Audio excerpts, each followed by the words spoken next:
Hello दोस्तों, आप सभी का हिमाचल प्रदेश से अड्डा 247 में हार्दिक स्वागत है। तो आज हम आपके लिए लेकर आए हैं हिंदी के कुछ और प्रश्न। तो दोस्तों वीडियो के अंत तक बने रहना है, क्योंकि ये इम्पोर्टेंट क्वेश्चन है, आने वाले एग्ज़ाम में आपके लिए महत्वपूर्ण साबित हो सकते हैं। तो दोस्तों पहला प्रश्न है, स्वतंत्र रूप से बोली जाने वाली ध्वनियाँ।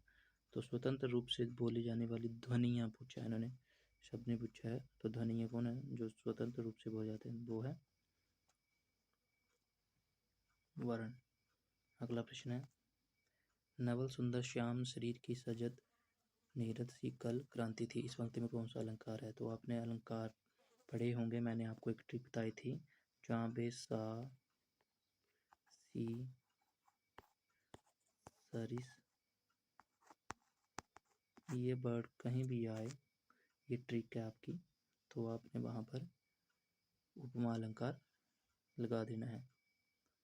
अगला प्रश्न है, तो अगला प्रश्न है दोस्तों, महाप्राण ध्वनियाँ होती हैं। तो आपने पढ़ा होगा अल्पप्राण एक होता है,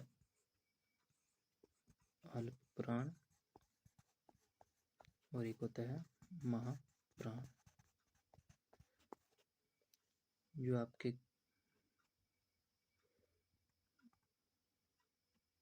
अल्पप्राण होते हैं उनको याद रखना है 1, 3 और 5। जो आपके वर्ण होते हैं जैसे क ख ग घ न त थ न, तो पहला और तीसरा और पांचवा ये आपके अल्पप्राण में आते हैं, और दूसरा और चौथा वर्ग की दूसरी और चौथी ध्वनि होती है वो हमेशा महाप्राण कहलाती है। अगला प्रश्न है, पीपर पात सरिस मन डोला। इस पंक्ति में तो आपको मैंने पहले ही पिछले प्रश्न में पढ़ाया, जहाँ का भी आपको सा सी ट्रिक याद रखनी है आपने। ट्रिक है सा सी और सरिस, जहाँ कहीं भी दिख जाए आपको बिना सोचे समझे वो आपने वहाँ अलंकार टिक कर देना है। अगला प्रश्न है, शुद्ध वर्तनी।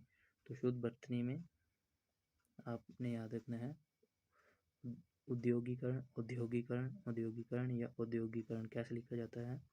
तो ये आपका लिखा जाता है, उद्योगीकरण तो नहीं लिखा जाता है, ओ के ऊपर एक मात्रा है औद्योगिकरण, पर यहाँ पर ग के ऊपर बड़ी मात्रा आएगी, हमेशा याद रखना। साउंड देखनी है ना आपने क्या आ रही है, तो औद्योगिकरण ऑप्शन नंबर बी। अगला प्रश्न है, जातिवाचक एवं व्यक्तिवाचक संज्ञाओं का कौन सा युग्म गलत है? तो जातिवाचक जहाँ पे उसकी जाति को बोला जाता है, जैसे लड़का तो वो क्या है, एक जाति है। जैसे नदी तो वो एक जाति है।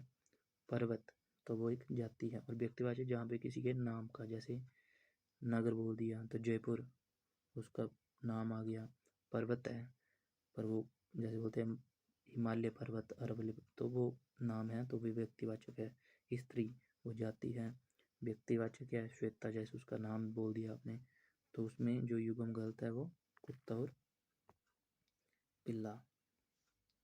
तो ऑप्शन नंबर ये जो आपका इसमें गलत है। अगला प्रश्न है, सम्राट शब्द का स्त्रीलिंग। तो सम्राट शब्द का स्त्रीलिंग क्या होता है? सम्राज्ञी।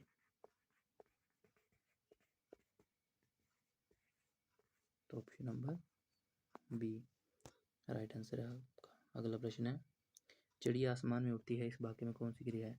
तो आसमान में चिड़िया उड़ती है तो इस अकर्म किया, जहाँ पे कोई कर्म नहीं पाया जाता है। कर्म जहाँ पे कर्म किया जा रहा है कर्ता के द्वारा, प्रेरणार्थक, जो खुद ना काम करके, आपने ये सब याद रखना, खुद ना काम करके दूसरे से कराना, जैसे ऑर्डर देना, मतलब पूर्वकालिक, जो एक काम के होने की पहली दूसरा काम जो स्टार्ट हो जाता है। तो इसमें चिड़िया आसमान उड़ रही है, उसके द्वारा कोई कर्म किया जा रहा है? नहीं किया जा रहा, क्योंकि ये नेचुरल है, उड़ती है। तो ऑप्शन नंबर ए अकर्मक क्रिया।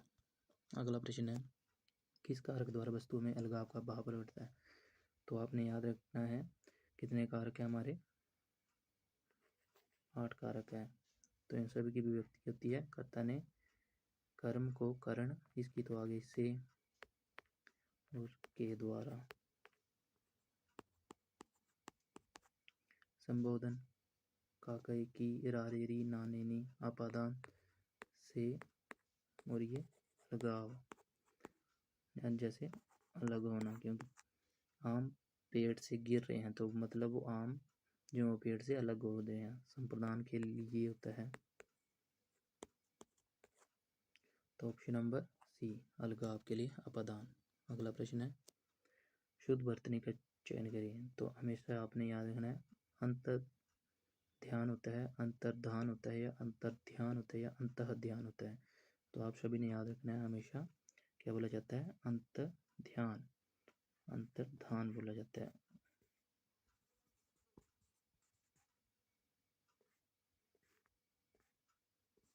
तो option number B right answer आपका। अगला प्रश्न है जिनका उच्चारण ऊपर के दांतों पर जीभ लगाने से होता है उसे क्या कहते हैं।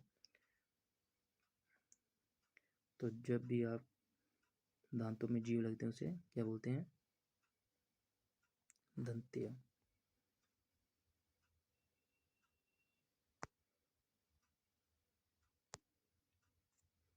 तो उसे क्या कहते हैं, हम दंत्य कहते हैं। नासिक जो नासिक मूर्धन्य हो जाता है, जो जहाँ पे जीभ जो है मुड़ जाती है, जैसे टग टग टग टग। अगला प्रश्न है कौन सा समूह प्रश्नवाचक सर्वनाम है। तो प्रश्नवाचक सर्वनाम जहाँ पे प्रश्न पूछा जाता है, जैसे कौन, किसे, कब, तो ये आपका प्रश्नवाचक सर्वनाम है। अगला प्रश्न है मीरा ने आधा लीटर दूध पी लिया, बाकी में रेखांकित। तो लीटर याद रखना आपने, इसमें रेखांकित शब्द है। तो लीटर क्या है आपके पास, परिमाण है, क्योंकि ये मापने तोलने से संबंधित है। गुण जो होता है वजह उसका गुण कैसा है, काला लाल, जो भी उसका गुण है, अच्छा बुरा। संख्या जहाँ पे संख्या होती है, तो ऑप्शन सी जो है राइट आंसर है, लीटर। ईमानदारी कौन सी संज्ञा है। तो ईमानदारी कैसी है, जैसे बुढ़ापा आ गया,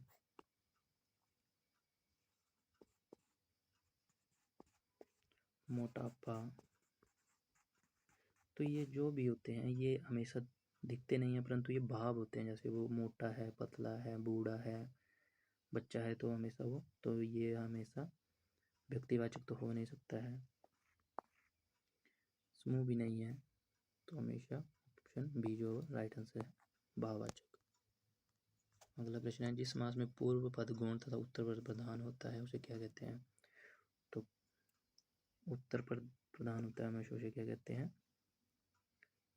तत्पुरुष समास। द्विगु में हमेशा संख्या से रिलेटेड होता है। बहुब्रीहि जिसमें दोनों पद ही प्रधान नहीं होते हैं, और द्वंद्व जिसमें दोनों पद। तो दोस्तों अगला प्रश्न है उल्लास का संधि विच्छेद। तो उल्लास, तो उल्लास को कहा जाता है उत plus loss. Option number C right answer है आपका। निम्नांकित में देशज शब्द। तो देशज शब्द कौन से होते हैं, जो देश भाषा से लिए जाते, दो हमारे वर्ड होते हैं, जैसे देशज, जैसे गड़बड़ घोटाला, लोटा, तो ये हमारे देशज शब्द हैं। तो option number B right answer है। अगला प्रश्न है समास कितने प्रकार करते हैं। तो आप सभी ने याद है समास कौन कौन से होते हैं हमारे। तो समास होते हैं 6 प्रकार के। कौन कौन से, एक होता है तत्पुरुष, एक होता है बहुब्रीहि, एक होता है द्विगु, एक होता है द्वंद्व, एक होता है कर्मधारय, और एक होता है अव्ययीभाव समास। तो 6 होते हैं हमेशा। ए और ए वर्ण का उच्चारण स्थान। तो ए और ए वर्ण का उच्चारण स्थान, जैसे आपने प्रोनाउन करना है ए और ए, तो ये हमेशा कंठ तालव्य, कंठ से आवाज आ रही और तालु से, तो ए। अगला प्रश्न है जहाँ शब्द की आवृत्ति बार बार हो किंतु उनके अर्थ अलग अलग हो, तो वो कौन से होते हैं, तो वो होते हैं यमक। तो आपने अलंकार भी एक बार पढ़ लेने हैं।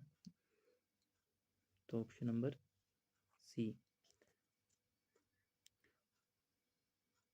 अगला प्रश्न है। तो दोस्तों ये थे आज के प्रश्न। तो आप सभी ने कमेंट बॉक्स पर जरूर बताना है कैसे लगे आपको ये प्रश्न, और चैनल को सब्सक्राइब करना है और लाइक करना है। तो दोस्तों डेली के डेली आपको हिंदी के प्रश्न जो हैं वो पढ़ाए जा रहे हैं, ताकि आने वाले एग्ज़ाम में आपके लिए महत्वपूर्ण साबित हों। तो दोस्तों चैनल को एक बार फिर से लाइक और शेयर जरूर कर दें। धन्यवाद दोस्तों।